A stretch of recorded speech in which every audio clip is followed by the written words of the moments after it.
YouTube पे अभी जो चल रहे हैं कि ये चीज़ें रिकवर हो गई हैं, बच्ची रिकवर होगी, 100% कामयाबी होगी सोशल मीडिया पे, ऐसी कोई बात नहीं है। मुलजमान है, जो असल मुलजमान है वो इंशाल्लाह ट्रैप होते पकड़े जा रहे हैं ऐसा और उनकी गिरफ्तारियों का सिलसिला जारी है।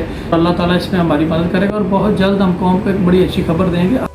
अस्सलाम वालेकुम नाज़रीन, मुनज़्ज़म पाकिस्तान के प्लेटफॉर्म से आज आपको दुआ ज़हरा और ज़हीर अहमद के बारे में ताज़ा तरीन खबर से आगाह करने जा रहे हैं।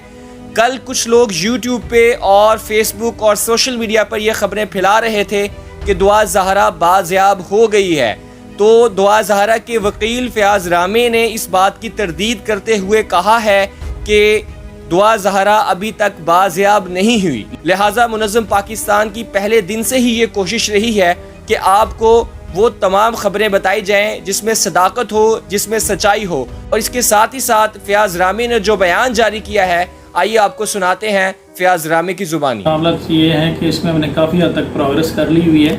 इसमें जो मेन मुलजमान है असगर, जो ज़हीर का चाचा था, और इसका भाई जो कदीर है, उसको भी हमने अरेस्ट कर लिया हुआ है। और ये चीज़ें सामने आई हैं कि ये प्रॉपर एक बहुत बड़ा इनका गैंग है जिसमें कुछ औरतें भी शामिल हैं। और ये इसी तरह से मासूम बच्चियाँ, जो शरीफ घरों की बच्चियाँ हैं, मासूम बच्चियाँ, उनको दूसरे शहरों से मुख्तलिफ़ तरीक़ों से ट्रैप करते हैं। और ट्रैप करने के बाद ये लोग जो हैं उसको इन इलाकों में ले आते हैं और उनका मिसयूज़ करते हैं। और मिसयूज़ करने के बाद ये आगे भेज देते हैं। तो इसमें काफ़ी हद तक इनके नेटवर्क के हवाले से इनके पुराना रिकॉर्ड भी है, ये क्रिमिनल लोग हैं, उसको भी हम ट्रेस आउट कर रहे हैं। तो इसमें इंशाल्लाह हमने 95% तक जो है वो कामयाबी हासिल कर रही है। दूसरी बात यह है कि ये यूट्यूब पे अभी जो चल रहे हैं कि ये चीज़ें रिकवर हो गई हैं, बच्ची रिकवर होगी, 100% कामयाबी होगी सोशल मीडिया पे, ऐसी कोई बात नहीं है। बेसिकली हमें उसके वेयर अबाउट्स बच्ची के जो हैं वो पता चल गए हैं। तो ये है कि एक पॉजिटिव चीज़ है, इसलिए हम कह रहे हैं कि जल्द गुड न्यूज़ हम देंगे।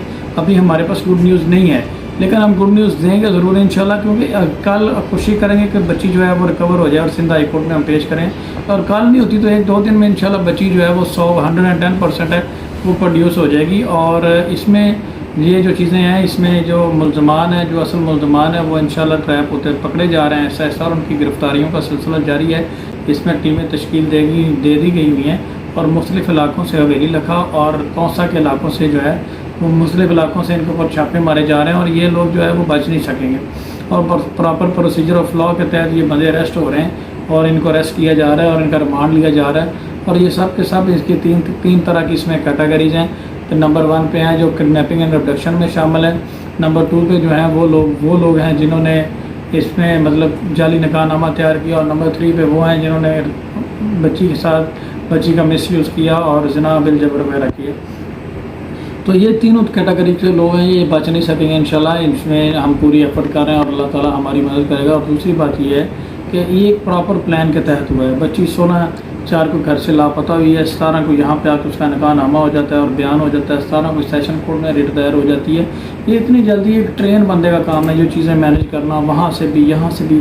तो ये प्रॉपर एक टीम वर्क इनका कहा जाता है। ये पूरी टीम है, गैंग है, जो चीज़ों को फौरी उन्होंने मैनेज किया और जल्दी से फिर 164 की स्टेटमेंट करा के और बच्ची को उन्होंने गायब करने की जल्दी की है। लेकिन ये सारे मामला, सारी टीम इनकी एक्सपोज होगी, सारा गैंग इनका एक्सपोज होगा और अल्लाह ताला इसमें हमारी मदद करेगा और बहुत जल्द हम कौम को एक बड़ी अच्छी खबर देंगे। अभी जो है फॉर द टाइम बीइंग अभी कोई ऑफिशियली कोई ऐसी हमारे पास अपडेट नहीं है। और दूसरे नंबर पर बात यह है कि प्रोग्रेस इसमें हमने की है। तो जब मेन मुलजमान पकड़ दकड़ में आ चुके हैं तो बच्ची तो ना रिकवर होने वाली। मैं पहले भी कह दूँ